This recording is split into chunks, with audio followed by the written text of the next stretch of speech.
Como vocês podem imaginar, alguns momentos deste episódio podem ser desconfortáveis de ouvir para quem luta ou já lutou contra a depressão.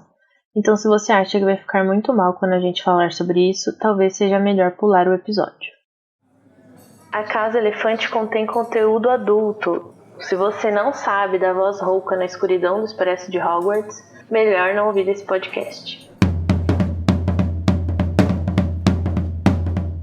Olá, sejam bem-vindos à Casa Elefante. Puxe uma cadeira, pede um café e vem discutir a obra de J.K. Rowling capítulo a capítulo com a gente. Hoje, o 5º capítulo de Harry Potter e o Prisioneiro de Azkaban, o Dementador.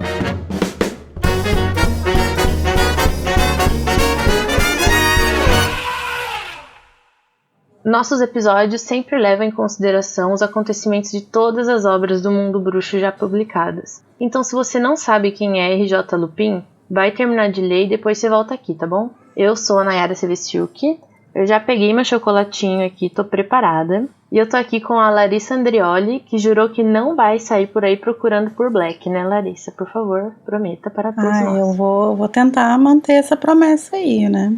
Espero não seguir os passos do nosso protagonista.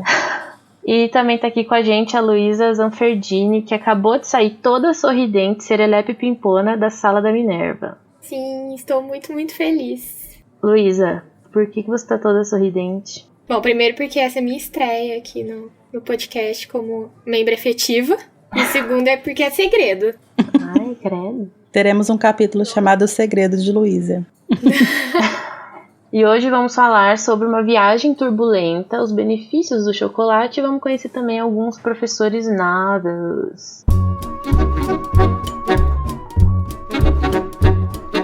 Para entrar em contato com a gente, você pode procurar por A Casa Elefante no Twitter, Facebook e Instagram, ou então mandar um e-mail para acasaelefante@animagos.com.br. A gente também tem um grupo no Telegram, onde o pessoal conversa e deixa feedback sobre os nossos episódios. Para entrar, é só acessar no endereço t.me/ogrupoelefante. Agora a gente vai então começar com o nosso duelo de resumos, onde nossas duas participantes vão duelar com sangue e suor para ter o direito de iniciar a nossa discussão aqui do capítulo, né? Ganha quem conseguir fazer o resumo, o melhor resumo, né? O mais completo eu não digo, porque já temos um histórico meio que ninguém consegue resumir tudo. Então, o melhor resumo em 30 segundos. Luísa, você quer par ou ímpar? Ímpar. Deu par, parabéns, você começou perdendo. Larissa, você quer começar ou quer que a Luísa comece? Eu vou deixar a Luísa começar. Ai, meu Deus, tô suando já. Eu adoro que essa coisa de deixar a pessoa começar soa como uma gentileza, mas na verdade é uma sacanagem. É péssimo. Nossa, não tô preparada pra isso, gente. Então, Luísa, vai começar aqui seu resumo. Você tem 30 segundos, começando em 3, 2, 1, valendo.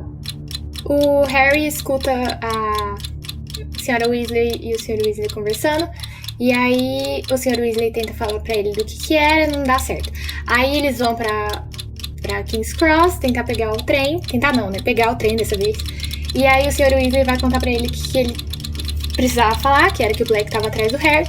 E aí o Harry fala, não, eu já sei. E aí tudo bem, aí eles vão pra Hogwarts. Entra no trem, dá tudo errado. Aparece o Dementador, o Sirius salva... O Sirius, olha... Acabou! Socorro! Foi horrível! Colocou o Sirius lá. O Sirius salva eles! Claramente não foi completo, né? Mas... Ai, que vergonha. Larissa, tá preparada? Tentando. Vamos lá. Então você vai resumir o capítulo em 3, 2, 1, valendo. Antes de embarcar no Expresso de Hogwarts, o Sr. Weasley tenta contar pro Harry sobre a questão do Sirius e que o Sirius tá atrás dele e pede pra ele prometer que não vai perseguir, não vai atrás do Black. E aí, enfim, eles pegam o Expresso de Hogwarts, conhecem um professor que tá lá dormindo, tá meio acabado, coitado. E aí, de repente, aparecem os Dementadores, que são finalmente os guardas, né, de Azkaban que aparecem. E aí, quando eles chegam na escola, eles descobrem que os Dementadores vão ficar de guarda lá. Ai, Deus. Mas até que você foi longe, né? Luísa, desculpa, né? Sei que você tá começando, assim, Não, né? com certeza. Eu daria o prêmio pra Larissa, porque só pela calma dela. A Larissa acho que foi um pouco mais longe. Aham. Com Um certeza. pouquinho, assim, tipo, dois parágrafos além. Larissa, parabéns, 10 pontos para a Grifinória. Quê? Se você curte o conteúdo do Animagos e quer nos ajudar a continuar produzindo, você pode nos apoiar através do PicPay. É só acessar picpay.me/animagos e escolher o seu plano. Com a sua ajuda, a gente vai poder continuar produzindo conteúdo acessível e de qualidade para você. O endereço é picpay.me/animagos. Harry, Hermione e Rony deixam o Caldeirão Furado para ir a Hogwarts. Eles sobem a bordo do Expresso de Hogwarts, falam sobre Hogsmeade e um adormecido professor Remo Lupin impede uma briga com Malfoy. O trem é revistado por dementadores que procuram Sirius Black, e Harry acaba desmaiando. Minerva McGonagall fala com Harry e Hermione e Hagrid agora é o novo professor de trato das criaturas mágicas. Então, Larissa, como vencedora, parabéns! Ai, obrigada, gente. Com que frase e momento você quer começar aqui nossa discussão? Então, eu quero falar um pouquinho sobre os dementadores. No episódio passado, a gente comentou muito sobre como que a Rowling ia adiando o momento em que ela ia finalmente revelar quem eram os guardas de Azkaban, né? Então ela ficava falando os guardas e tal. E aí eu acho muito, muito interessante que agora ela pega e joga, antes de explicar quem eles são, ela já joga o nome no capítulo, no título do capítulo, né? E aí uma coisa que alguém colocou na pauta quando a gente tava comentando e que eu fiquei pensando, e eu realmente não me lembro também, qual foi a primeira coisa que, não sei se vocês lembram, mas o que foi a primeira ideia que vocês tiveram acerca do título desse capítulo? Tipo, quando vocês leram lá, a primeira vez que vocês estavam lendo o Dementador, o que veio na cabeça de vocês, assim? Eu não consigo lembrar. Olha, eu acho que foi eu que até comentei isso, e eu também não lembro o que eu pensei que era. Mas eu tenho certeza que não pensei que fossem guardas. Isso eu tenho certeza. Eu não sei o que eu pensei, porque eu li os livros depois que eu já tinha visto o terceiro filme. Tipo, eu comecei a ler a partir do Enigma do Príncipe. Então, tipo, eu assisti o quinto filme, li o Enigma do Príncipe. Então eu já tinha visto os filmes. E aí o que saía muito na época eram aquelas revistinhas, tipo da Recreio, sabe? Sim, e adorava. saiu, então, aí saiu lá explicando o que eram os dementadores. Então, tipo, eu já sabia o que era. Mas eu não sei o que eu pensaria, tipo, não sei dizer. Eu não lembro o que eu pensei quando eu vi o título do capítulo, mas eu lembro que a minha primeira imagem, assim, uma imagem que ficou muito grudada na minha cabeça quando eu era adolescente e lia muito esse livro, era a imagem da mão do Dementador saindo da capa, né? Que vai aparecer mais pra frente. E eu lembro de imaginar uma coisa assim muito nojenta, como as feridas assim mesmo, sabe? E isso era uma coisa que super me assombrava, assim, eu morria de medo. E eu acho que a descrição que ela faz deles aí é muito incrível, é muito interessante. E é amedrontadora, né, também, porque ela fala que são vultos de capa que alcançavam o teto, e eu acho que nesse quesito o filme trabalhou muito bem o visual do Dementador, porque realmente é assustador, você não consegue identificar o que ele é, né? Sim. Teve uma época que eu pulava sempre essa parte do filme, porque eu tinha muito medo. Mas a Larissa falou o negócio da mão, eu lembro que eu tinha uma pasta onde eu colocava as folhas da escola, assim, e por alguma razão, idiota eu acho, eu tinha uma mão de Dementador colada nessa pasta. E assim, tentando entender até hoje por quê. Não faz muito sentido mesmo, não. E toda essa parte da descrição do Dementador, acho que é muito interessante como ela vai criando essa tensão da cena, de tudo que vai acontecer, porque até aí a gente não sabe o que é, né? Quem vai explicar, na verdade vai ser explicado só um pouquinho mais pra frente nesse capítulo ainda, mas a gente não faz ideia do que é um Dementador.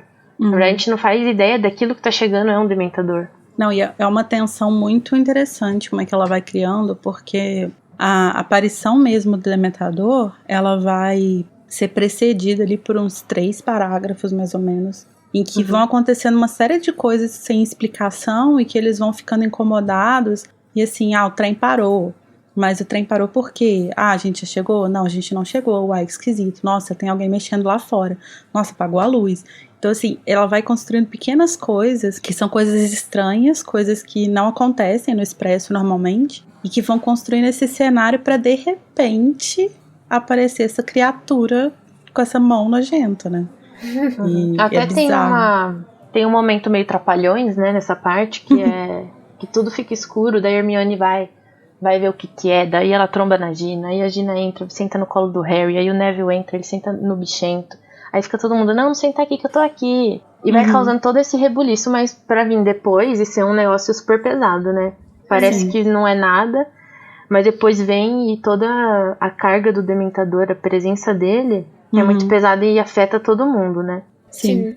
E isso também já dá pra puxar o gancho falando dos efeitos que eles causam nas pessoas. Eles afetam mesmo a pessoa que não tem tantas memórias ruins. E uma coisa que eu sempre me perguntei é, tipo, até que a Madame Pomfrey acaba falando mais pra frente, que o efeito que eles causam nas pessoas mais delicadas é um pouco pior, parece, né? E aí eu fico tipo, será que em quem tem depressão, já tem depressão, é muito pior? Ou eu tô só viajando mesmo? Eu acho que faz sentido, porque se os Dementadores foram criados, né, como símbolo da depressão, eu imagino que nas pessoas que têm, nos personagens, né, que demonstram ter algum traço de ter depressão, alguma coisa do tipo, eu acho que eles têm memórias piores pra puxar, assim, pra fazer aflorar, né, que é o caso do Harry, o caso da Gina também. Então, eu acho que faz sentido que seja um efeito diferente, né? Falando como uma pessoa que tem depressão, eu sempre tive a sensação de que ter uma personificação de uma coisa que eu sinto é muito horrível, sabe? Tipo, já basta ser muito horrível eu ter isso dentro de mim, imagina ter isso fora. Então, acho que por isso eu sempre tive tanto medo, assim, de Dementador, mais do que seria saudável pra uma pessoa da minha idade. Eu acho que é uma imagem muito aterrorizante mesmo, né? Porque a gente vê os efeitos que eles vão causando nos personagens ali, e o que eles fazem aflorar, as memórias que trazem e tal. Você vê, tipo, o Harry com o tamanho dele morrer, sabe? Então é muito doido você imaginar que, tipo, foi construída uma ideia, uma coisa física mesmo, material, que representaria a depressão. Eu acho muito assustador, realmente. Inclusive, essa representação não foi gratuita, né? Não foi, tipo, o acaso. Porque a Rowling, numa entrevista, ela mesma falou que foi a criação dos Dementadores como um simbolismo da depressão foi inteiramente consciente. Vou ler o que ela falou. Inteiramente de minha própria experiência. Depressão é a coisa mais desagradável que já experimentei. É a falta de capacidade de imaginar que você voltará a ser alegre. Inclusive, isso é uma parte que aparece no livro, que o Rony, mesmo sem ter tantas memórias ruins, ele fala, eu senti como se nunca mais fosse ser feliz ou ter alguma alegria, né? Continuando o que ela falou. Esse sentimento muito amortecido, que é muito diferente de se sentir triste. Triste dói, mas é um sentimento saudável. É uma coisa necessária para sentir. A depressão é muito diferente. E eu acho também que, relendo assim essa parte, esse capítulo para gravação, eu comecei a pensar que normalmente a gente associa o Cálice de Fogo como transição, né, para uns temas um pouco mais adultos, não tão adultos, mas menos infantis. Mas eu acho que aqui no Prisioneiro, já trazendo os Dementadores, já é uma transição, porque ele já começa o livro pesado, né, porque a gente só tá no capítulo 5 e já temos esse momento que todo mundo ficou muito abalado. É verdade. Então acho que o Prisioneiro ele já traz essa, mesmo sendo um livro que ele não tem o Voldemort, ele é um livro pesado, ele traz esses temas. Eu sempre tive a impressão de que os melhores livros e os livros mais interessantes, assim, com relação a desenvolvimento de personagem e a desenvolvimento de temas mais palpáveis, assim mesmo, de tipo, que não seja exclusivamente ligado à questão de magia e tal, são justamente os livros que não são focados no Voldemort propriamente. Então, o terceiro e o sexto, por exemplo, que na verdade são os dois únicos livros que não têm um conflito com o Voldemort no final, né? E pra mim sempre foram os livros que mais se aprofundam nessas coisas, sabe? Que eles mais mostram as nuances dos personagens e tal. E que abrem mais caminho pra conversar sobre esses temas mais complexos também. E eu acho que temas assim são elementos que contribuíram para a série se conectar com tanta gente, né? Porque são coisas que independem da magia e acontecem com todo mundo. Sim. Eu acho que isso é mais fácil de você se relacionar com você ser muito bom em magia, por exemplo. Mas uma coisa que a gente vai conhecer aqui nesse momento dos Dementadores é que existe algum feitiço que a gente ainda não sabe qual que é, né? Porque ainda não foi mencionado, a gente vai descobrir o nome dele mais pra frente. Mas um feitiço que talvez possa afugentar os Dementadores, né? Sim. Eu acho que esse feitiço, que é o Expecto Patronum, que ainda sem nome, né? Ele é, acho que, um dos favoritos de todo mundo, né? Todo mundo fala sobre ele, tatua ele, desenha ele, não sei o que lá. Eu achei legal que, tipo, já tem, tipo, uma pincelada do que vai acontecer lá pra frente. Porque a própria Hermione fala, né?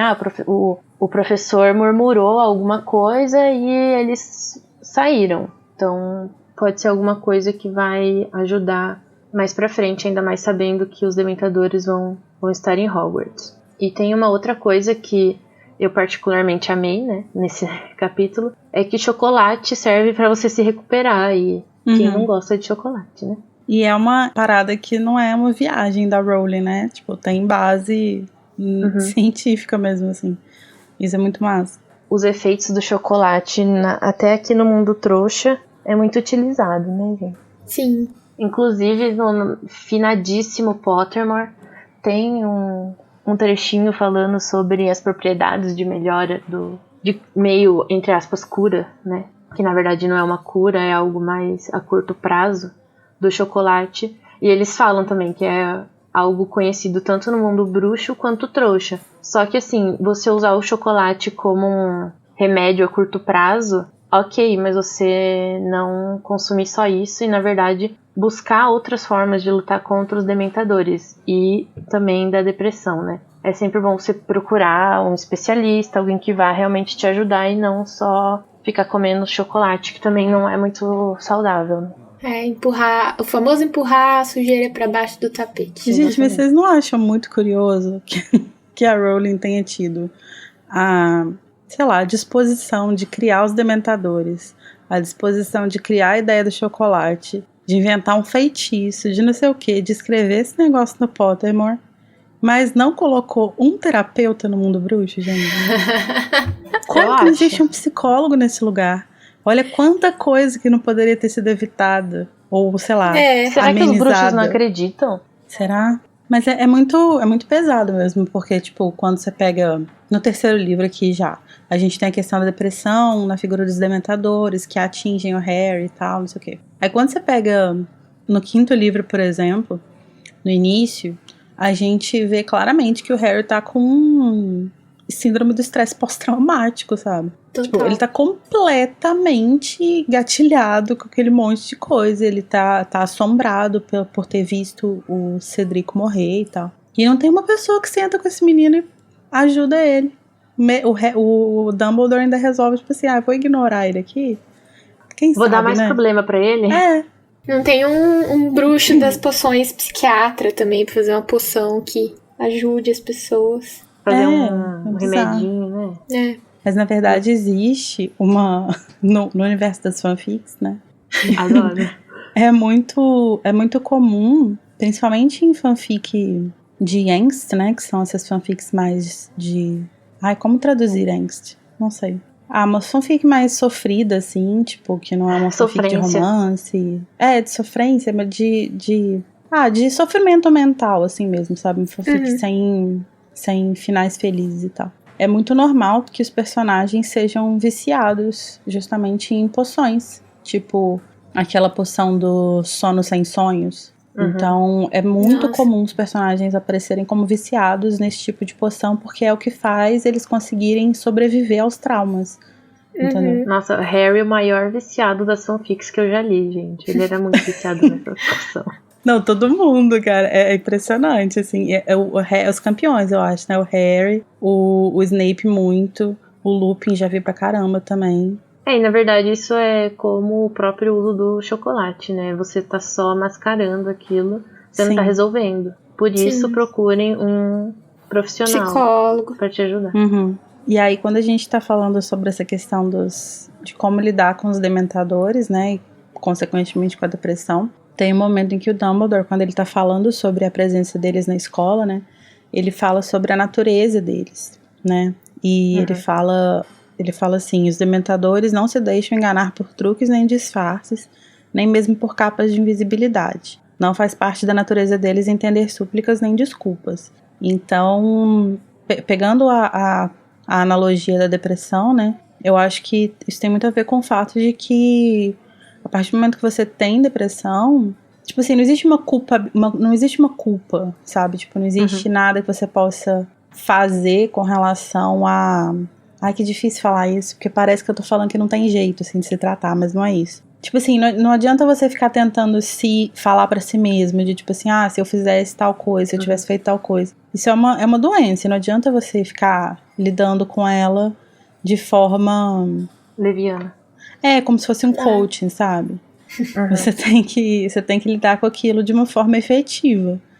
E não ficar, tipo, inventando desculpa e inventar truque pra você poder passar por aquilo, porque isso não vai, de fato, resolver esse problema. Ainda sobre esse trecho que o Dumbledore fala, é muito, assim, curioso, porque as pessoas acham que pessoas que têm vidas perfeitas, entre aspas, ou pessoas que são consideradas dentro dos padrões sociais, elas não podem ter depressão, né, também. E eu acho que isso encaixa na parte do que eles não se deixam enganar por truques, nem disfarces, nem capas. Então, na verdade, isso afeta qualquer pessoa, mesmo que elas estejam fingindo que não também, né? Elas estão sendo afetadas por isso. Ninguém tá imune, né? Uma coisa que eu acho que passa meio despercebido, assim, tanto no livro quanto no filme, é que tem outras duas pessoas que estão com eles, com o trio, né,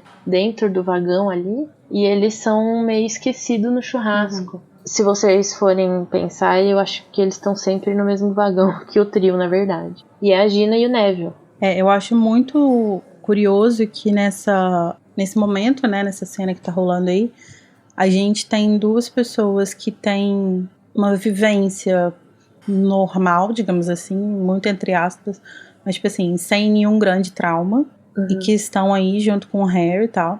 E além do Harry, que é o grande trauma ambulante desse livro, a gente tem as duas outras pessoas que a gente sabe que tem um passado quase ou tão traumático quanto o do Harry, assim, né? E o trauma da Gina ainda tá muito fresco, inclusive, né?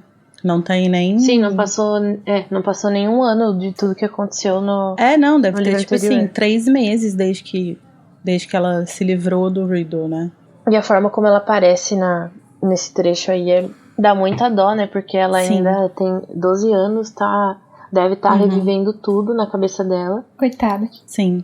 Inclusive o Rony fala, né? Ela não parava de se tremer. E eu acho que de alguma forma deve voltar pro Neville também, né? Apesar dele não ter presenciado os ataques que os pais dele sofreram, eu imagino que a sensação, né? O sentimento de saber o que aconteceu com eles, né? Porque ele deve saber desde muito novinho, né? Isso deve revoltar, né? Eu imagino até que, baseado no que a gente sabe de Ordem da Fênix, ele já deva fazer essas visitas lá no hospital pra ver os pais. Sim. Desde muito cedo, porque eu não acho que a avó dele ia, não esconder isso dele. Inclusive, falando ainda sobre a própria Gina, antes de tudo isso acontecer, né, antes de eles entrarem no trem, a gente tem um momento que parece que a Gina tá voltando a ser o que ela era, né, antes de tudo isso, porque no final do Câmara Secreta ela até dá uma risadinha lá, não sei o quê. E agora ela até dá uma debochadinha ali com o Harry.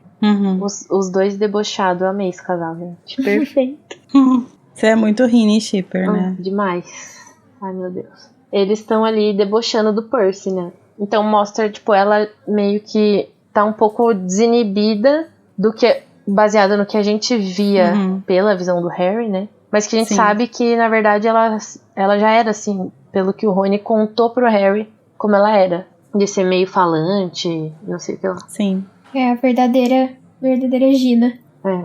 E ao mesmo tempo tem o Ron, né? Sendo um babaca com ela, coitada. Como sempre. Olha, é muito difícil, sabe? Ser a passadora de pano, a faxineira do Rony. Porque às vezes não dá. É nóis, Nayara. É nóis. Gente, por que isso acontece, sabe? A gente podia ser... sei lá, escolher gostar do Neville, que nunca errou, sabe? Quer dizer, a não ser nesse capítulo que ele vai errar. Ou seja, mas... é melhor não gostar de ninguém. Eu vou gostar de mim. Eu acho que erra Luna. todo dia. Eu acho que a Luna nunca errou, talvez. Pode ser. Mas, falando agora sério, essa parte que o Rony dá um chega pra lá nela, eu fiquei assim, amado, veja como você trata sua irmã, por favor. A coitada, a pobre, passou por as barras que passou ali o ano passado. Você trata mal ela, assim. Mas o melhor de tudo é como ela reage. Tipo, bem velocidade tartaruga, eu vou me levantar e eu vou sair no meu tempo. Ela faz o tempo dela. Por que o Rony só não falou assim, ô Gina, espera ali fora, só 5 minutinhos, sabe? Não, ele tem que quicar a menina. Coitada. É que o Rony é bruto, né? É. Ele é meio sem educação mesmo. Inclusive, isso, o Rony nesse capítulo está... não sei o que aconteceu, mas ele também trata mal o professor Lupin, né? Mesmo ele dormindo lá. Não, o Ron tá atacado, coitado. Sei lá, acho que a Molly, ela nem mandou o sanduíche ruim lá que ele não gosta. Pois ela mandou outro sabor. Poxa pois vida. é. Mas, por falar em Neville, né, que a gente tava falando dele, nesse capítulo a gente vai ter um foreshadow bem legal pra uma das partes importantes da trama, né? Que é a questão das senhas, do problema do Neville pra gravar a senha. Uhum. Eu lá amo no final essa do parte. capítulo, né, que ele fala que ele descobre a senha nova, e aí ele fala, eu sempre esqueço a senha. E aí, isso vai ser chave pro Sirius atacar, né? Uhum. Sim. Eu adoro que é muito sutil como essas coisas estão no livro, assim. Para os leitores de primeira viagem, por assim dizer. Eles podem pensar assim, legal, ele tem um problema com senhas. Mas na verdade, tipo, puta merda, esse cara tem problema com senha, vai dar ruim pra gente. Prestar atenção nisso, tá? Sim, e parece muito natural ele falar aquilo naquele momento, né? Uhum. Não parece que tem nenhuma outra, que se vai dar em alguma outra coisa. E na verdade vai, né? Obrigada, Neville, parabéns. Quando eu tava relendo, eu fiquei tipo, que hora será que a J.K. colocou isso, sabe? Tipo, ela escreveu a parte das senhas, depois ela voltou pra colocar em algum lugar? Ou será que ela já sabia desde o começo? Eu fico viajando nessas coisas às vezes, perdendo meu tempo. Como o processo dela de criação, pelas várias entrevistas que ela deu, dá pra ver que ela, tipo... A gente até já falou isso em outro episódio, que ela é, tipo, jardineira, né? Ela joga várias coisas. E ela também vai criando várias coisas ao mesmo tempo. Então eu imagino que, tipo, ela já tenha meio que projetado essa invasão, que vai acontecer futuramente, e inseriu o Neville, que já tem um histórico de ser um pouco atrapalhado, assim, né? Ela acho que pegou ele falando, esse é o cara atrapalhado, então eu vou usar ele como chave pra desencadear os outros fatores. Então fez ele esquecer as senhas. Eu acho que foi isso. Sim. E é foda, né? Porque o Neville, ele tem super uma trama de gordofobia ao longo da saga, assim. Ele é o gordinho burro, né? Que merda, né? Podia ter colocado outra pessoa, mas tudo bem. São Pelo águas menos passadas. mais pra frente, assim, nos próximos livros, a Rowling vai dar uma melhorada, assim, mas também não vai ser o desejado, né? É. Só que, assim, a grande questão é o que ocasionou todo esse rebuliço dentro do trem. E a gente vai lembrar que lá no começo desse capítulo, o Sr. Weasley tem uma conversa com o nosso menino Harry sobre Sirius Black. E ele fica lá, você tem que me prometer. Mas aí a Sra. Weasley também fica falando um monte de coisa, blá blá blá blá blá. Ele conta, dá muita informação, ao meu ver, assim, pra quem não quer que a pessoa vá atrás, ele informa demais. Não, é que eu acho que ele dá muita informação, e eu acho que essa carga de informação faz o Harry querer fazer o que ele vai fazer. E ele pede pro Harry prometer que não vai atrás do Sirius Black. Só que assim, o Harry não faz, ele não promete nada. Exatamente, isso é totalmente passado, porque estão acontecendo várias coisas ao mesmo tempo, né? O trem tá saindo e aí não dá tempo dele prometer. Não, e aí, assim, eu acho que o Sr. Weasley, na maior boa vontade, assim, na melhor das intenções, ele começa a dar as informações, mas me incomoda muito como que eles colocam o Harry numa posição de vulnerabilidade, sabe? Tipo, como que ele pode ter autonomia pra escolher não ir atrás dos Sirius se ele não tem as informações, a totalidade das informações sobre isso, sabe? Então, é muito complicado, porque aí você fala... Assim, parece que ele é um louco que vai sair caçando qualquer pessoa, sendo que existe um motivo bem justo pra ele querer matar os Sirius, né? Caçar os Sirius, alguma coisa do tipo. E quando ele descobre isso, ele se sente mais traindo ainda, porque ninguém falou isso pra ele. Então piora a situação. O espírito de adolescente dele do momento junta essa raiva de ninguém ter contado a verdade, né? Sim. Então, eu acho que só piora, assim, sabe? Talvez se tivessem sentado e falado com ele tivesse dado uma explodidinha, desse uma brigada, mas depois passa. Mas, se não tem nem psicólogo no mundo bruxo, a gente vai esperar ter o quê, né, gente? Não dá pra ter expectativas. E os adultos agem de tal forma, né? Não dá pra ter expectativa. Mas assim, o que eu acho mais legal dessa parte, dessa conversa, é que... O Harry, ele tipo fica, nossa, mas será que esse Sirius Black é tão ruim assim? Pior que o Voldemort? Meu Deus do céu. E daí o Harry começa o livro pensando quão mal ele pode ser. E ele termina o livro querendo morar com ele. Eu acho isso, gente, o auge. Não, e o Harry é super fácil, né? Sim. Acabou de conhecer o homem, tentou matar ele, não conseguiu. Ai, meu padrinho, beleza, vamos morar junto. Não, tipo assim, podia ser uma grande questão de 10 minutos. Ele falando assim, eu sou seu padrinho, mas na verdade é tudo mentira. Na verdade eu sou o tarado da machadinha. Ai, meu Deus. Mas por falar no Sirius, uma coisa que eu acho curiosa nessa cena do trem que eles estão conversando é que eles falam justamente sobre o Sirius ter sido o único prisioneiro a escapar de Azkaban, né? E aí eu fico pensando que será que foi mesmo? Tipo assim, a gente sabe que ele não foi o primeiro porque rolou também o negócio do Bartol Crouch Jr., o Juninho. A gente sabe que o Juninho fugiu. Sabe que a gente já leu, né? A gente já tendo lido, a gente sabe que antes do Sirius escapar, ele já tinha rolado uma fuga, né? Embora não fosse uma fuga com cara de fuga, né? Foi uma substituição e tal. Mas enfim, a gente sabe que ele não foi o primeiro, ou não foi o primeiro a escapar. Mas será que ninguém realmente escapou nunca? Eu acho que não. Eu imagino que não, porque senão as pessoas falariam, tipo, ele foi o primeiro. Igual fizeram com o Black.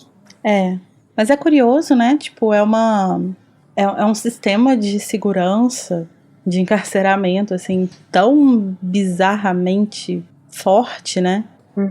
Não existe a menor possibilidade das pessoas saírem. E ao mesmo tempo também, não existe a menor possibilidade das pessoas se reabilitarem, né? Tipo, se recuperarem. Não existe a ideia de você ressocializar um prisioneiro bruxo, porque a partir do momento que você tranca ele lá, com um dementador que fica sugando a alegria dele, qual perspectiva que essa pessoa tem de sair e viver uma vida normal, sabe? Eu imagino que isso só aconteça com algum bruxo que tem algum tipo de informação, o que vai contribuir com o ministério de alguma maneira, tipo o que aconteceu com o Karkaroff. Porque ele foi pra Azkaban e saiu, né? Mas aí, assim, essas pessoas que conseguem sair, elas acabam passando pouco tempo lá, né? Mas é difícil você ver, por exemplo, eu não lembro de ser mencionado em nenhum livro, posso estar enganada, mas eu não lembro de se mencionar, por exemplo, fulano foi condenado a 5 anos de Azkaban, pra ficar em Azkaban. E aí, tipo, depois de 5 anos ele sai, porque cumpriu a pena dele, entendeu? Então é meio que...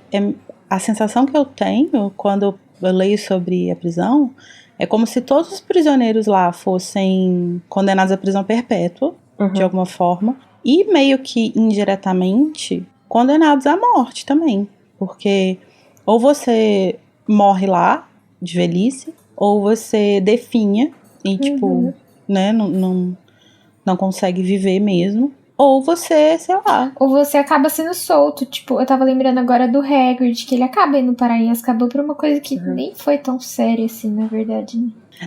E aí o que eu fico pensando é que, por exemplo, o Hagrid, ele vai pra Azkaban, ele passa pouco tempo lá, mas ele passa lá, ele é solto porque é resolvido a questão, né? Provam que não foi ele. E aí, eu fico pensando, tipo assim, se existe um rigor na hora de mandar as pessoas pra Azkaban, e aí você só manda quem cometeu crimes graves, ou se é só tipo assim, um grande foda-se e só vai mandando as pessoas pra lá.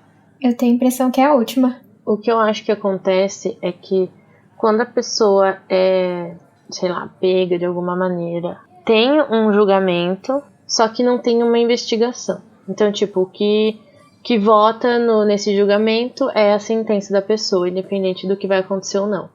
O caso do Hagrid, eu acho que é diferente porque alguém descobriu sem investigar, porque na verdade, né, quem descobriu foi o Harry, mas o Harry não é autoridade. Então foi tipo uma coisa muito diferente que aconteceu. Descobriram que não era ele, mandaram uma carta pra soltar ele, pronto.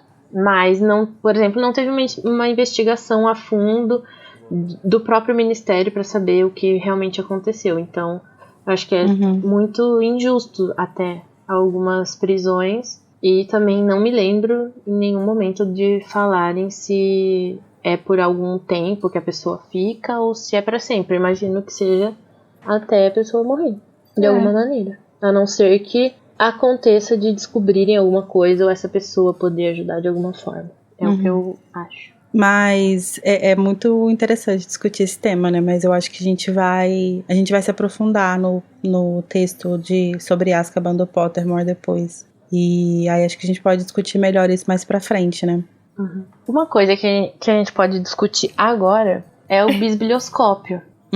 Que eu acho que assim como onde está Pettigrew ou Perebas, onde está Hermione, também tem por que diabos o biblioscópio apita.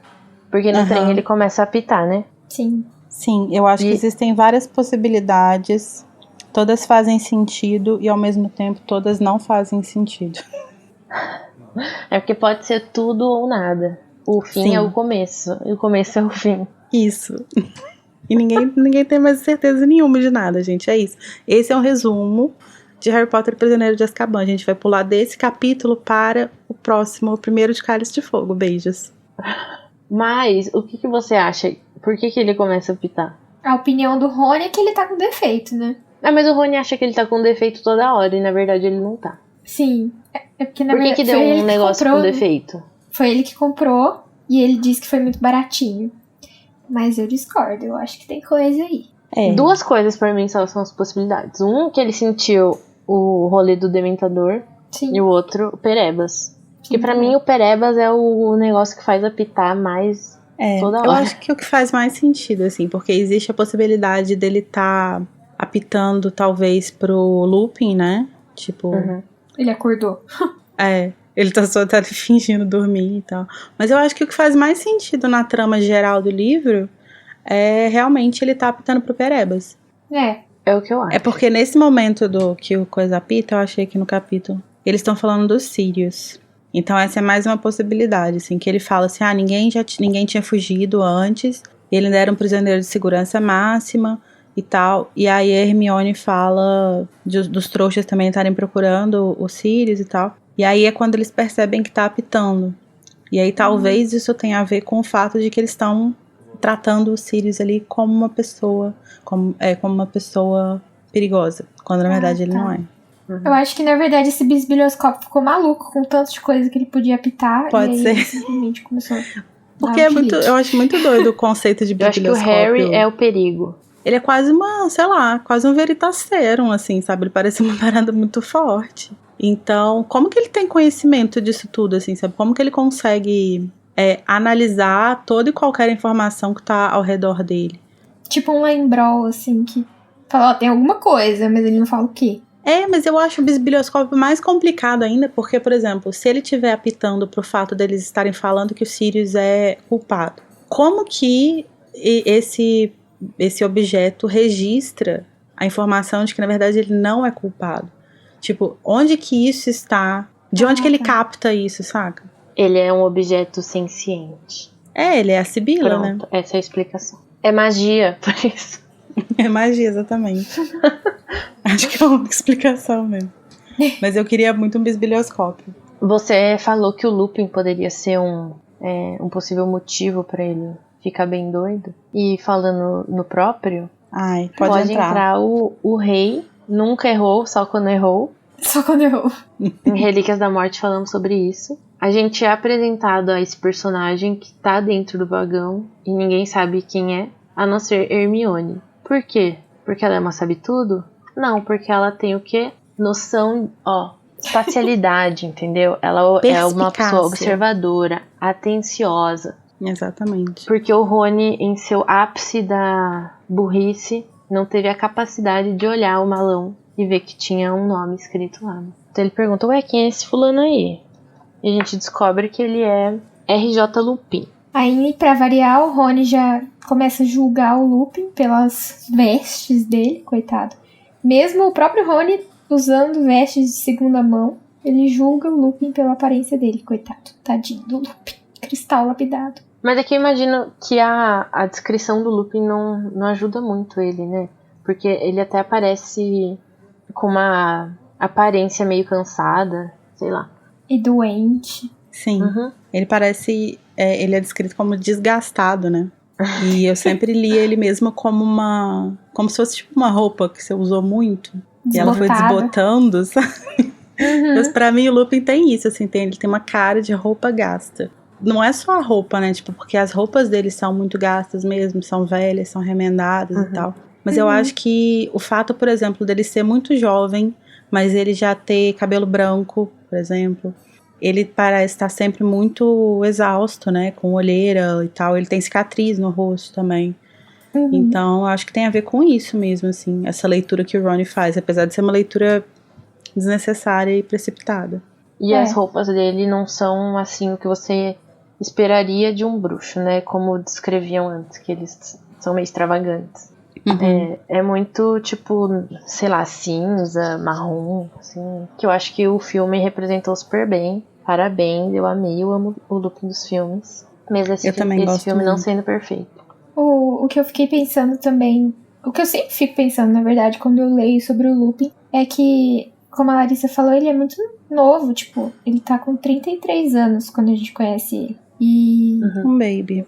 Sim, e aí eu fico, assim... Onde será que ele morava, sabe? Porque ele não morava mais com os pais dele, né? Porque eu acho que os pais dele já morreram. Mas fica sempre fiquei com essa dúvida, assim, tipo, o que era o Lupin? O que ele fazia antes de ser professor de Hogwarts? E eu acho que é muito... Isso também vai acrescentar na questão da aparência dele, né? Porque a gente sabe que ele é uma pessoa que tinha muita dificuldade em conseguir emprego. Sim.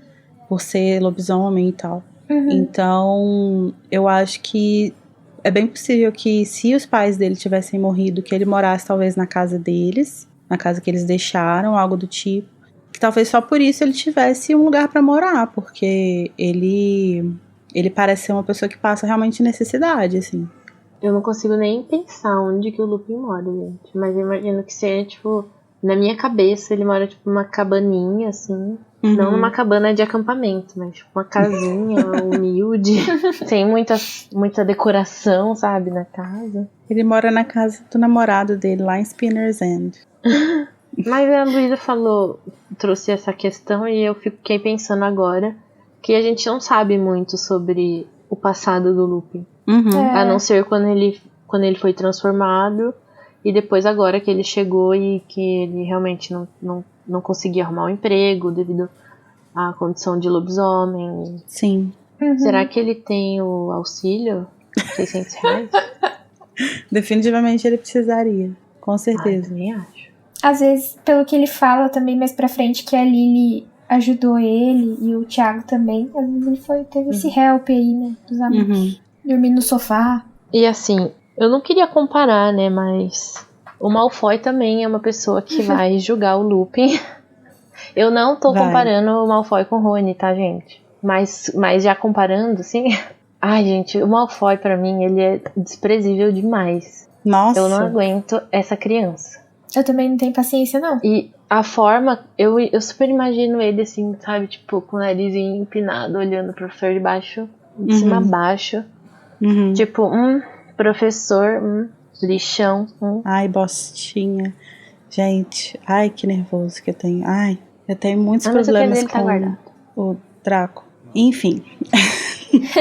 eu fico muito incomodada, porque eu acho muito baixa a forma como ele ataca essas coisas nas pessoas, sabe? E me incomoda muito que ele, sendo tão jovem, ele já tenha esse olhar e já tenha essa maldade, sabe?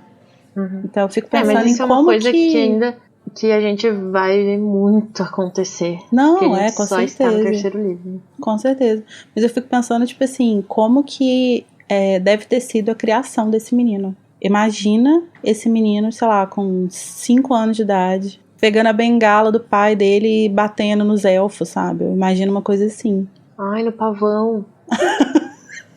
Ai, mas deixa o Malfoy pra lá. Toda essa conversa aí, a Hermione, muito inteligente, vai nos revelar que ele seria o possível novo professor de defesa contra as artes das trevas, porque, né, acontecimentos passados revelaram que essa vaga estava em aberto. Sim. E acontece, nesse momento, uma revelação que até agora nunca tinha aparecido. Na verdade, não é bem uma revelação, né? Um boato que roda aí na sala dos professores de que o cargo de defesa, ele é amaldiçoado. Só que assim, eu acho muito estranho você conseguir amaldiçoar um cargo, Sim. sabe? Porque eu acho uma doido, coisa muito né? vaga. Uma coisa é você amaldiçoar uma pessoa, um objeto. Agora, Amaldiçoar a lua outro dia, dia, né? Vocês viram isso? Umas meninas no TikTok que praticam magia amaldiçoaram a lua. Como Credo, assim? será que é por isso que eu nunca mais Amaldiçoaram a vi? lua, gente, é isso. Não, é por isso que o mundo tá assim. Certeza. Elas amaldiçoaram a lua. Em vez de E agora a amaldiçoar Apolo o tá Covid, chateada. Mas realmente é uma coisa muito esquisita. Eu acho que é, na verdade, uma grande coincidência, assim. A minha leitura sempre foi essa, de que é uma grande coincidência, misturado com um péssimo ambiente de trabalho, péssimas condições, talvez um péssimo salário. e alunos doidos. E alunos doidos. E aí foi virando uma coisa maior, assim, sabe? Aí as pessoas começaram a inventar isso e ficou. Eu acharia muito mais legal se fosse só o boato. É que é uma fake news Aham. que ela tem fatos que possam comprovar, mas só que Sim, exatamente. ninguém sabe. Exatamente. E aí eu fico pensando também, porque assim, a gente sabe que o Voldemort, ele é uma pessoa meio infantil, assim, sabe? Meio rancoroso demais com certas coisas e tal. Sim. Mas, tipo assim, você vai amaldiçoar, você é o maior bruxo das trevas de todos os tempos. Aí você vai lá e fala assim, esse cara que me negou um emprego, eu vou amaldiçoar o cargo. Gente, pelo amor de Deus. Sabe? Explode a escola. Explode o cara. Acabou o livro. Mas a gente tava falando do Lupin, né? E eu acho que tem mais duas coisas, na verdade, interessantes pra comentar sobre ele. E a primeira é que eu fico pensando muito sobre... Eu acho que o Lupin é um personagem que ele merecia muito ter a história mais desenvolvida, assim, sabe? Eu acho que ele é um dos personagens que tem o background mais interessante, assim. E eu fico imaginando no impacto que deve ter sido pra ele conhecer o Harry. Conhecer não, né? Porque ele já conhecia o Harry, mas assim, reencontrar o Harry. Numa situação dessa, em que o menino tá ali, tipo, desmaiado por causa de dementador. E eu imagino que ele já estivesse indo pra Hogwarts meio que com o coração pesado, sabe? De tipo assim, meu Deus, eu vou reencontrar o Harry e como é que vai ser e tal. E eu sempre fico pensando também que pro Lupin estar em Hogwarts deve ser uma tarefa muito dolorida. Porque foi talvez o último espaço em que ele foi feliz, assim. Quando ele tinha os amigos onde dele. ele tinha amigos.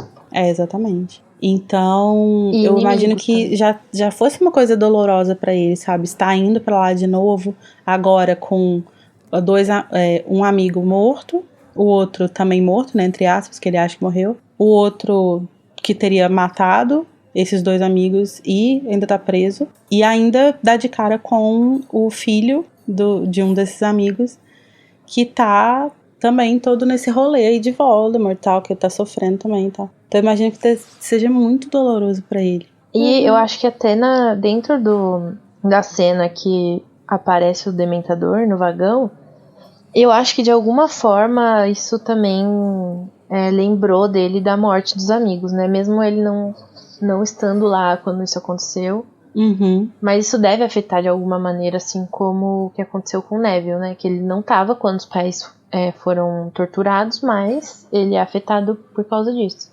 E tem também a presença do Snape, né? Em Hogwarts. Tem, que é um gatilho amoroso, né? Eu acho que... Amei! Gente, vocês me desculpem, mas vocês vão ouvir todos os capítulos que eu sentar aqui pra gravar desse livro, de todos os livros subsequentes. Eu irei falar sobre esse casal, que é o casal mais perfeito que já pisou sobre Hogwarts, tá? Eu amei muito. Nossa senhora. Não, mas assim, eu acho que a relação dele com o Snape, vou deixar meu lado fanfiqueiro de lado, tá, gente? Só por 5 minutos. Mas eu acho que a relação dele com o Snape é muito interessante dos 2 lados, assim, porque eu acho que o Lupin olha pro Snape um pouco talvez com um pouco de remorso, de não ter, tipo, tomado ações pra impedir o Sirius e o James de agredir ele e tal. E eu acho que o Snape ainda olha pro Lupin como uma representação viva, assim como o Harry, né? Do que ele sofreu na escola, dos problemas que ele tinha com os marotos. Então, eu ia até comentar isso, que quando no trecho do livro, no trecho desse capítulo que o Harry comenta o olhar que o Snape lançou pro Lupin, e que ele fala que era um olhar que ele reconhecia muito bem porque era de desprezo e era o olhar que ele guardava pro Harry, uma coisa assim. Eu acho que isso mostra como que o Snape iguala, né, o Harry aos marotos. Então, o mesmo olhar que ele lança pro Lupin é o olhar que ele lança pro Harry, porque pra ele é a mesma coisa. É como se eles fossem tudo farinha do mesmo saco. Verdade. Mas vamos combinar que o Harry só tem 13 anos. Não tô defendendo não, entendeu? Mas eu acho que vem, um pouco daí, assim. Eu acho que vem um pouco daí. Eu acho que com o Harry é um pouco pior, justamente por ele ter 13 certeza. anos e, na verdade, não saber nada que tá acontecendo. Não, com certeza. É como se fosse um ódio gratuito. Uhum. O que mais me choca é que, tipo, eu jamais conseguiria guardar esse, entre aspas, segredo, assim. Eu ia falar na cara, tipo, oi, Harry, eu era super amigo do seu pai, sabia? Eu não ia conseguir enrolar o tanto que o Lupin enrolou pra falar isso. Pois é, eu fico pensando o que leva ele a isso, assim, sabe? Eu não sei se também teria a ver um pouco com a questão dos Sirius, de que reconhecer isso ali faria com que ele se sentisse responsável, mais do que ele já estava se sentindo pelo Sirius estar sendo uma ameaça ali em Hogwarts e tal, não sei. Ah, sim. Eu acho que também as lembranças, né? Uhum. É muita coisa que vem, ele revelando que conhecia os pais pode, sei lá, significar muito, não só pra ele, mas pro Harry também. Que na verdade é o que vai acontecer, né? Ele revela num momento mais só os dois, assim, né? Mais íntimo. E nessa viagem aí, acontece muita coisa, né, gente? Inclusive uma conversa ali, conversando amenidades. O trio lá tá falando sobre como que vai ser, o que vai acontecer esse ano. E a gente já sabe que eles têm a visita a Hogsmeade, só que o Harry revela que ele não vai poder ir, né? Só que assim, com tudo que eles conversam, dá muita vontade de conhecer Hogsmeade, Harry. Nossa, desculpa. demais. Muito. Você foi um tolo. Você podia ter conseguido aquele papel, sabe? A gente já até falou sobre isso no outro episódio. Que o Harry foi meio burro, mas é porque ele é burro. Então, Sempre. Aí não tem jeito. Então o Rony, principalmente, como o grande guloso que é, só fala de doces, que é a Dedos de Mel, que é a melhor loja. Eu queria morar nessa loja, comer todo dia. Não tô nem aí para os caras. A descrição dessa loja é sensacional. Quando chegar o momento a gente vai comentar, né? Mas só dele falar de tudo, gente. Olha isso, chocobolas recheadas de mousse de morango e creme cozido. Que delícia. Canetas de açúcar. Não é canetas, né? Penas de açúcar. É. Chique. Inclusive, lá no parque tem a Dedos de Mel, né? E assim, não dá pra entrar e não querer comprar tudo, só que o dólar, né, gente? Ai, Tem cheiro de algodão doce. inclusive, nessa parte, a Hermione, ela vai tentar, né, contar um pouco sobre a história do povoado. Sim, eles não deixam ela falar muito, né? Porque aí o Harry tá lá sofrido, porque ele não vai poder, O Harry e o não Rony, vai poder né, dois grandes visitar. babacas. Mas fazendo o nosso serviço de trazer informação, né? A informação que a Hermione foi impedida de oferecer, o livro Sítios Históricos da Bruxaria, né? Conta que tinha uma estalagem nesse local, que foi o quartel-general da Revolta dos Doentes de 1612. A gente não sabe se essa estalagem que é citada lá se refere ao Cabeça de Javali ou ao Três Vassouras. Mas essa rebelião que rolou em 1612 foi uma grande rebelião, né? Que na verdade foi uma série de pequenas rebeliões em que os duendes lutavam contra a discriminação e o preconceito que eles sofriam dos bruxos, da sociedade bruxa. E essa rebelião em específico, né, ela aconteceu na Escócia, que a gente sabe que é onde é Hogwarts, né, onde fica Hogwarts, e consequentemente Hogsmeade. E o quartel-general dessa rebelião foi justamente nessa localidade de Hogsmeade. Eu tava pesquisando um pouco, né, sobre a rebelião e, na verdade, não se sabe até hoje qual foi o verdadeiro motivo disso tudo ter acontecido, porque não sei se vocês lembram que lá no antigo site da Rowling tinha o Wombat, que era tipo umas provas, como se fosse Nuns, Niems. E uma das perguntas era qual era o motivo ou o problema, ainda não conclusivo, que deu origem à rebelião. E daí eles dão várias alternativas, e como não tem a resposta, né, ninguém sabe o que realmente aconteceu. Mas pode ser pelos doentes não terem representação no Winsgambot, que é o tipo a ONU bruxa, né? Ou por eles não poderem ter porte de varinha e tudo mais, ou até mesmo a discriminação que eles sofrem. Mas, na verdade, todos os motivos são parte da discriminação e preconceito que eles sofrem. Ainda sobre Hogsmeade, a gente é apresentado à Casa dos Gritos, assustadora. E quem vai falar um pouco mais sobre a Casa dos Gritos pra gente é a nossa belíssima Carol Lima. Solta sua voz. Oi pessoal, eu sou Carol Lima e hoje eu vou contar pra vocês um pouquinho sobre a Casa dos Gritos. Casa dos Gritos, ele é um termo meio injusto, porque a gente sabe que aquele prédio ali é uma construção completamente inocente, né? Claro que a gente só vai descobrir disso no final dos eventos do Prisioneiro de Azkaban. Antes desse período, a Casa dos Gritos é definida como uma casa mal assombrada e que a gente sabe que podemos acessar por um túnel escondido debaixo do Salgueiro Lutador de Hogwarts, mas que é evitado pelos moradores e pelos estudantes a todo custo por causa dos rumores persistentes de que aquele prédio é mal assombrado, e alguns chegam a dizer o mais mal assombrado da Grã-Bretanha. Nada menos. A realidade é que, na verdade, a Casa dos Gritos não é mal assombrada ou nem tem algum tipo de criatura malévola. Só era o lugar que Lupin ia quando ele precisava se transformar em lobisomem, e ele não poderia ser um cara mais adorável, né? Mas o segredo mortal dele era de fato a verdadeira razão para todos os gritos, que ele ia lá, se transformava e ficava destruindo os móveis, se mordendo, enfim, ele tinha que ficar lá contido, né? Mas muito tempo depois que ele partiu, a Casa dos Gritos ainda continuou com essa reputação e se tornou meio que uma atração turística de Hogwarts, apesar desse design desagradável e a falta clara de presença fantasmagórica lá, né? A gente ia ter mais sorte ao encontrar um fantasma andando pelo salão principal de Hogwarts mesmo e esbarrando num Nick quase sem cabeça da vida, por exemplo. O que é engraçado, né? Porque até os fantasmas de Hogwarts, eles evitam frequentar a área. Será que eles realmente não sabem que não tem fantasma nenhum lá? Enfim, é isso, pessoal. Até a próxima. Beijo! E aí, nesse capítulo também, a gente tem mais uma miscelânea de coisas que acontecem, né? Algumas que a gente pode apontar aqui. Uma que eu acho interessante, por exemplo, é que tem um momento em que a senhora Weasley tá contando pra Gina e pra Hermione sobre a poção do amor que ela preparou quando ela era nova, né? E aí, gente, ai meu Deus, Rowling, me ajuda a te ajudar, sabe? Por quê?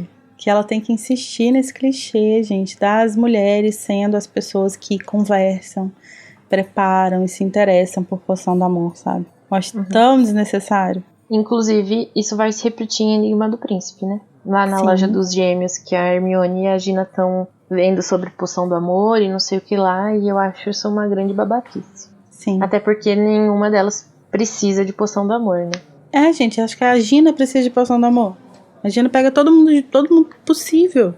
Ela dá conta de pegar todo mundo, ela vai precisar de poção do amor. Mas essa parte da poção do amor também abre na minha mente uma outra discussão, que é: por que diabos a senhora Weasley fez uma poção do amor? Pra quem ela fez essa poção do amor? Nossa, real. Porque tem algumas teorias cabulosas da internet que dizem que ela fez essa poção e usou no Arthur. Quê? Mas assim, a gente conhece, né? Depois de ler a série inteira, a gente sabe que a mãe do Voldemort fez poção do amor. E o relacionamento que ela tem com o cara é muito diferente do que a senhora Weasley tem com o Arthur, né? A Molly tem com o Arthur. Realmente não acredito nisso. Acho que ela fez tipo na zoeira e não deu em nada. Eu acho que deve ser uma coisa meio tipo o que a Romilda Vane faz no sexto livro, né?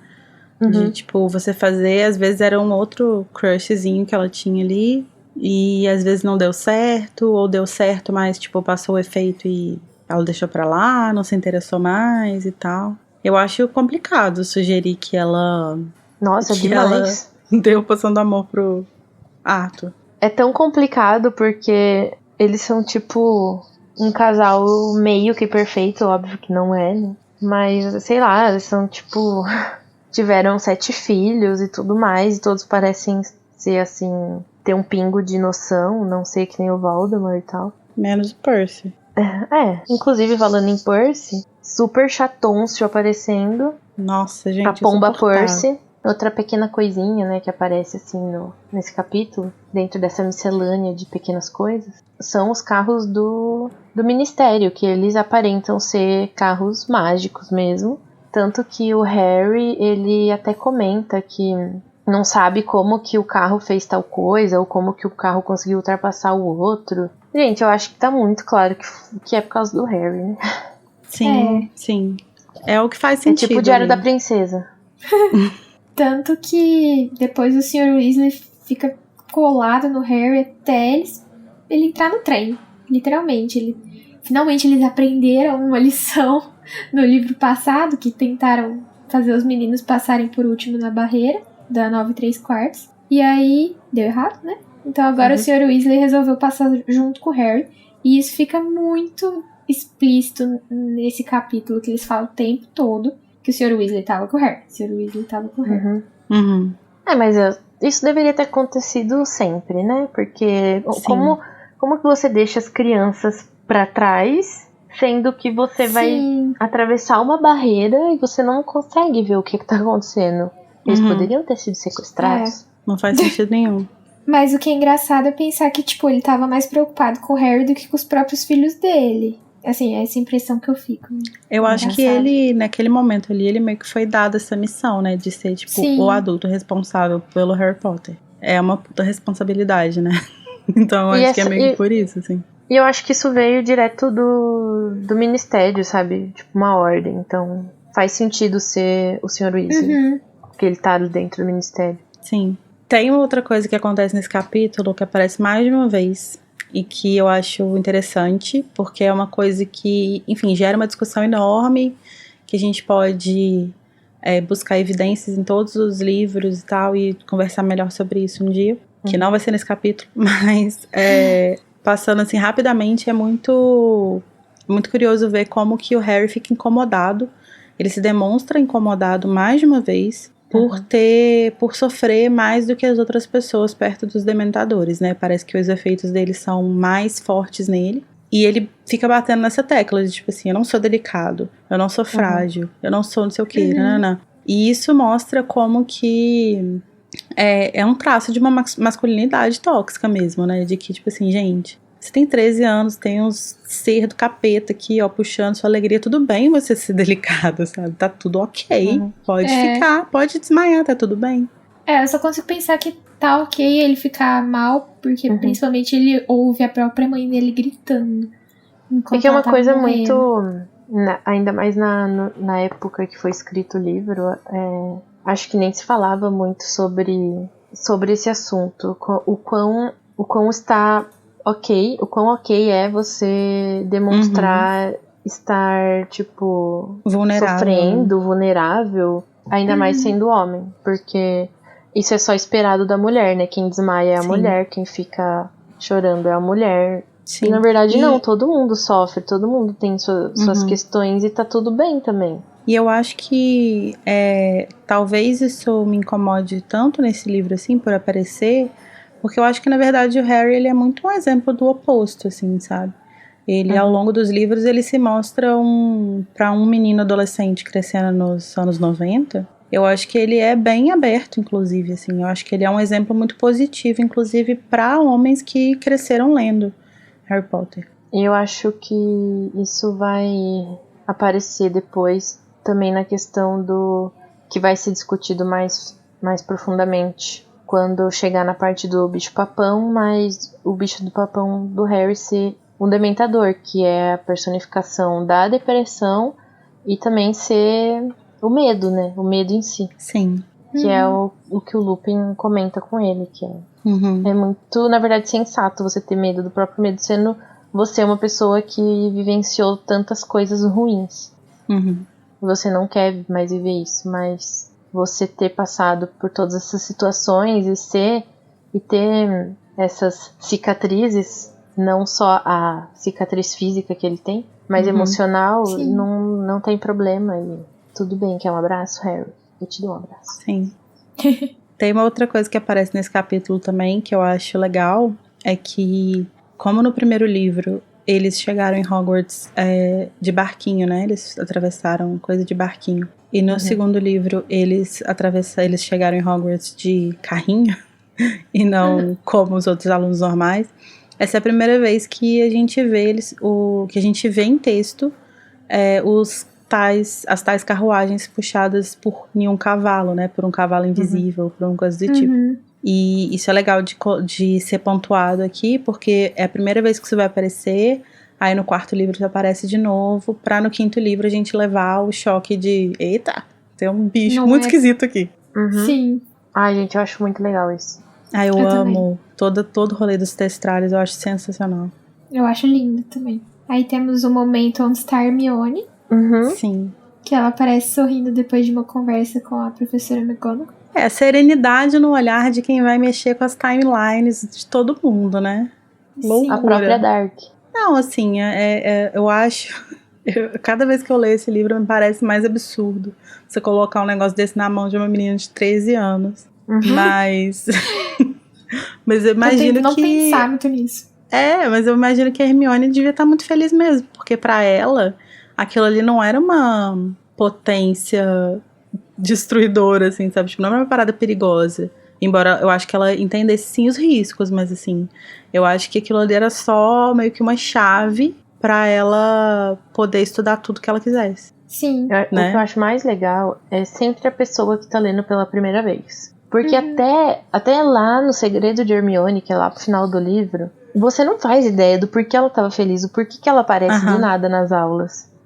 Então, fica aí o questionamento pra quem tá lendo pela primeira vez.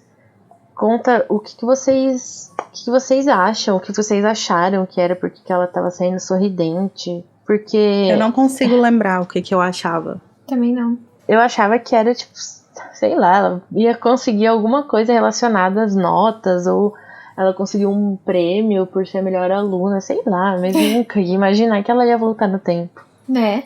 Eu acho que ela fica feliz também por ter essa sensação, tipo assim, eu tenho um segredo e vocês não sabem o que é, sabe? E ela não conta pra ninguém, né? Nem pros melhores amigos. Exatamente. E outra coisa fofa que eu queria falar para as pessoas prestarem atenção também é que reparem, só o Rony repara que ela não tá. Tipo, que ela surge do nada, que ela sumiu. Só ele repara, é muito fofo isso. É que ele já tava de olho. Sim. Nessas brincadeiras, assim, tipo, se você pudesse apagar uma coisa da sua memória pra viver de novo pela primeira vez e tal. Definitivamente, eu sempre respondo, sempre penso que o que eu mais queria era apagar esse livro da minha cabeça pra ler ele de novo pela primeira vez. Porque ele é pra mim, assim... Nossa, é uma sensação de conforto tão grande, sabe? Sim. Que O inclusive prisioneiro eu em acho... si. O prisioneiro em si. Inclusive eu acho que é esse capítulo que termina desse jeito. É que termina com a seguinte frase.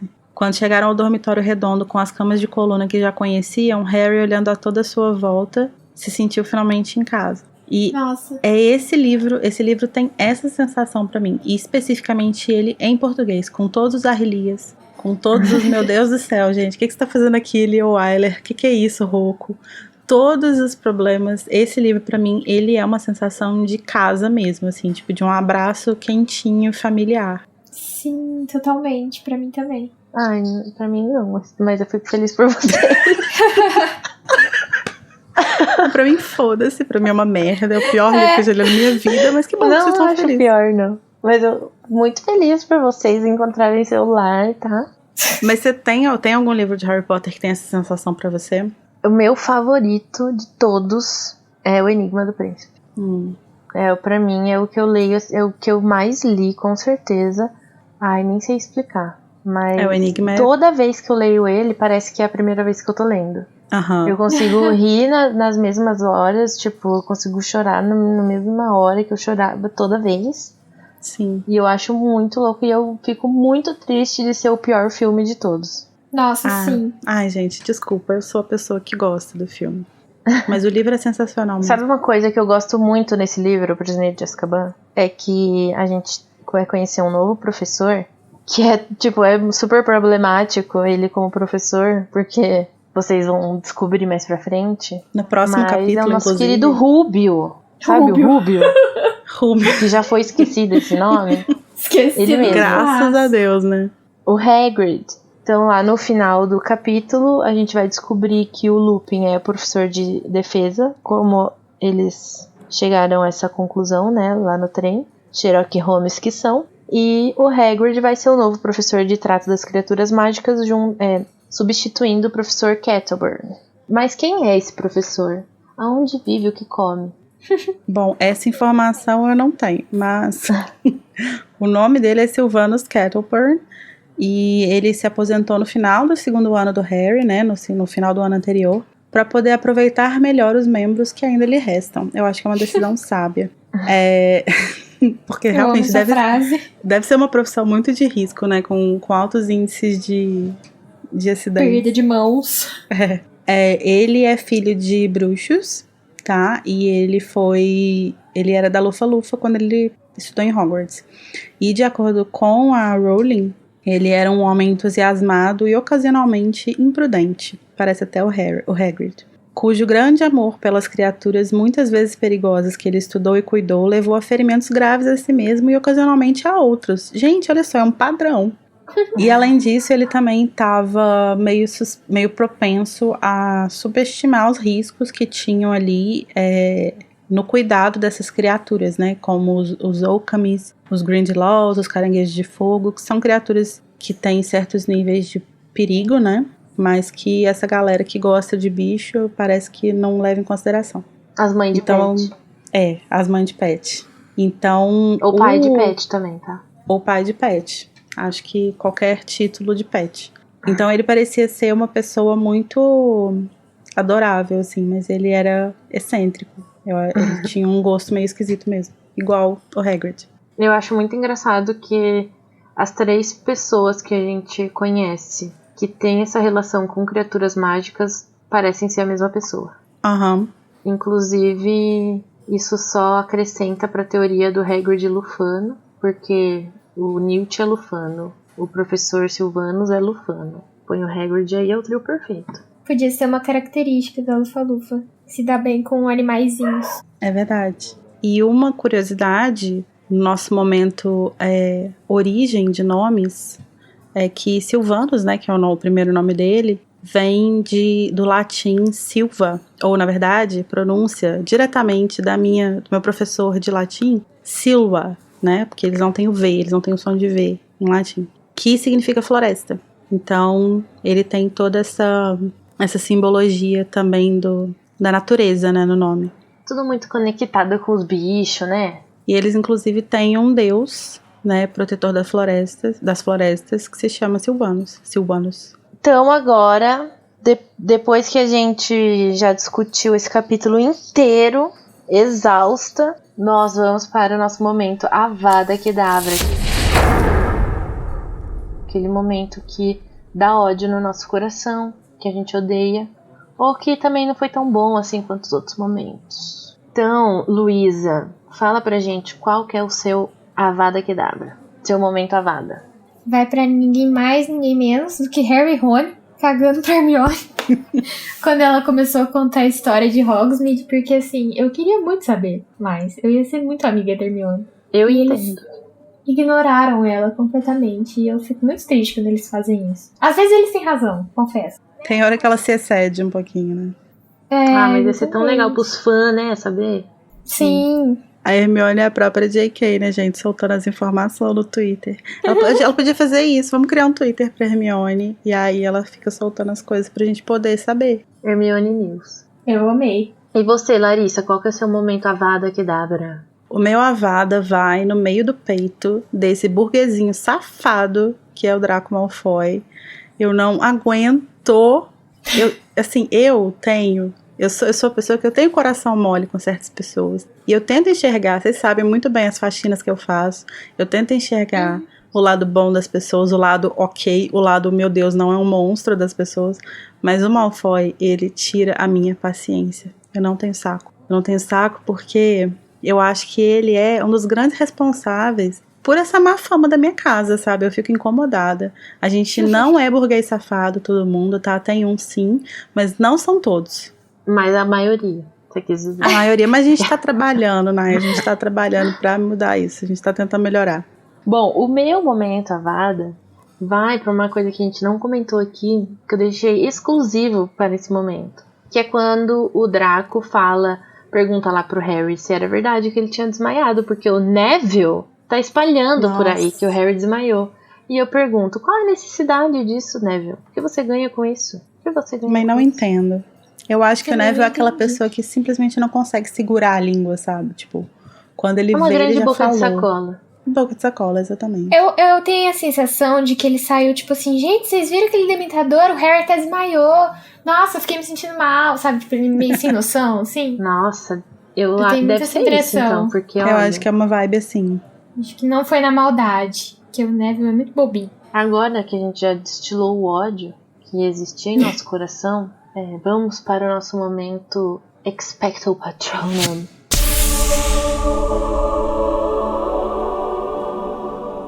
Aquele que dá um quentinho no coração. Também conhecido como o momento de puxar o saco do Lupin. Sim, porque exclusivamente nesse episódio, pelo menos até agora, todo mundo deu patrono pro Lupin, né? Sim. Mas por quê? Larissa, pode começar. Então, eu acho que... Eu gosto muito da primeira aparição do Lupin. Eu acho todo o contexto que ele aparece, como que ele aparece, o que ele faz quando ele aparece. E a descrição, enfim, eu acho ele uma pessoa incrível, sensacional. Ele também me dá um quentinho no coração, vontade de abraçar, de dar um chocolate quente. Mas tem um momento lá no trem em que, depois que o Lupin sai e tal, e eles estão se acalmando, que é o trecho que eu acho que me representa, assim, que representa mais o meu patrão. Que é que ele volta, e aí ele fala assim, o professor Lupin voltou, parou ao entrar, olhando para todos e disse com um leve sorriso: eu não envenenei o chocolate, sabe? E eu acho tão fofo, gente, esse sorrisinho, sabe? Eu imagino um sorrisinho de lado. Ai, Sim. Eu sou cadelinha do Lupin, gente, a verdade é essa. Eu também sou. Eu te dou a mão nessa. Ai, vamos todos dar a mão e dar um patrono conjunto. Mãos, 1, 2, 3. Quem errar o passo, perde a vez. Eu coloquei o Lupin pela mesma razão da Larissa, por essa frase que ele disse. E porque quando ele morreu, gente, spoilers. Mas, nossa, quando ele morreu eu fiquei desolada, assim. E aí eu fui lá e pintei meu cabelo de roxo pela primeira vez na minha vida. Porque, né, a Tonks, mulher dele, tem o cabelo roxo no filme. Luísa, a mulher do Lupo. Sim, eu pintei porque eu fiquei, tipo, não, desolada, no auge dos meus 13 anos. E faz 11 anos que eu pinto meu cabelo, então eu culpo o Lupin e a Tonks. Eu agradeço, na verdade. Ai, gente, eu amo também o Lupin. Meu momento é pra ele, porque eu acho ele muito, muito pleno, assim. Tipo, ele tá lá dormindo, na verdade eu acho que ele tava fingindo que tava dormindo. Daí na hora que precisa ele vai, aparece e salva todo mundo. E eu acho que ele é tipo super calmo, mas ele é um lobisomem também, sabe? Eu acho isso muito doido. Sim. Que é tipo meio que o oposto, sabe? Dois extremos. Uma grande coincidência que é que no mesmo capítulo em que nós damos um patrono conjunto, é também o primeiro capítulo em que acontece um espectro patrono, né? É a primeira vez em que a gente tem um patrono dentro do livro. Minha mente explodiu. Então, depois de uma viagem turbulenta, de alguns chocolates e de conhecer novos professores, chegou a hora de abrir a nossa mente e usar o dom da visão interior. Semana que vem o capítulo Garras e Folhas de Chá.